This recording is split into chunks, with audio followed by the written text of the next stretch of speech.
Good morning, everyone.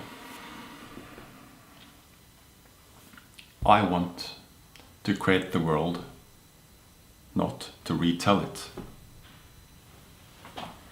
When I make a film, I disturb. The meaning of art that does not have something to say, nothing to say beyond shock, I do not understand. Not at all. For me, it's fraud and confused manifestations of a bourgeois art perception, an art cut off from everything else, their world, their contemporaries. I would not say that a work of art, a film, must speak specifically about the society to be a great movie. But if it does, it's got a greater chance to be a great movie. I will share my former French colleague Robert Bresson's philosophy. He said, "Make it visible that without you never would have been seen." We shall seduce, we must rebel, or we should stir up in people's narrow attitudes. Without my private involvement, my own flame burning, I cannot manage to arouse commitment, empathy, or action in the spectator. Man reacts on emotions and acts on the basis of emotions. He is letting himself control to a greater degree of emotions than his intellect. In the emotions, we experience a greater credibility, a sense of stronger identification and recognition. We rely more on our emotions than our intellect. That's just the fact. The idea of art is to present questions, but not to come up with all the answers.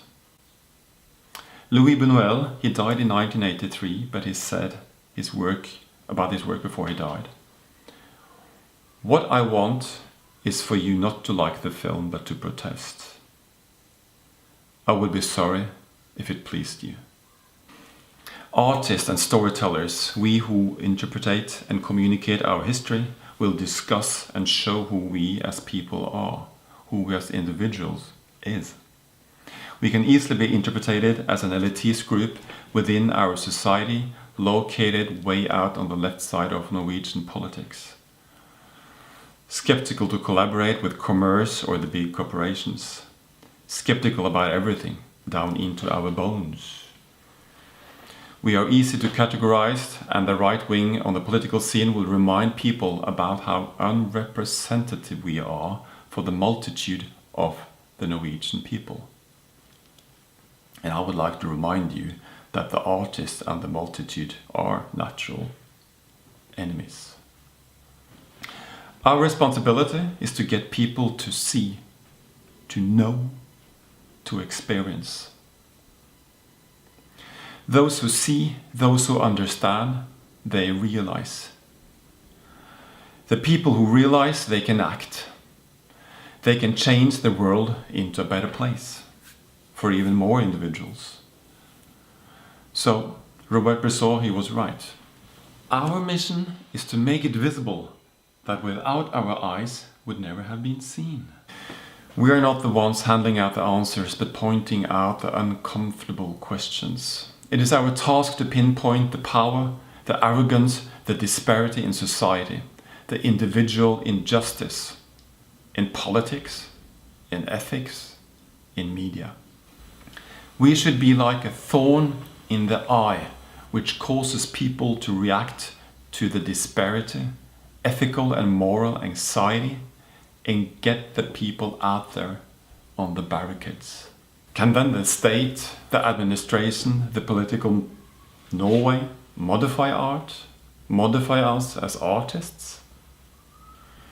Can they be able to reduce us or depoliticize us?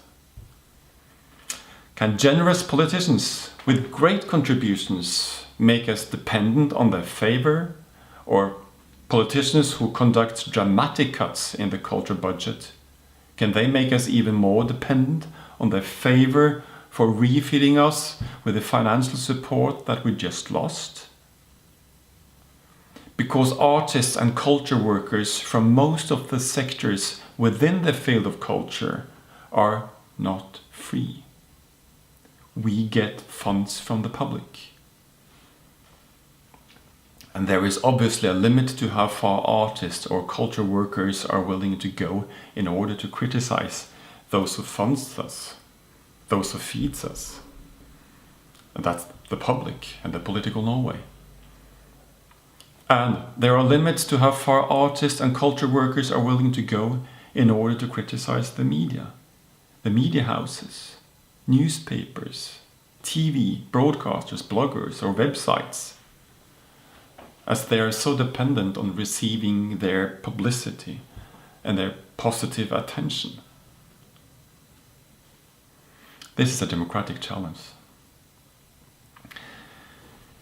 Can we actually be criticized for being far more servile or unfree than we should be as artists? Because art and culture manifestations cost more money than volunteer can meet?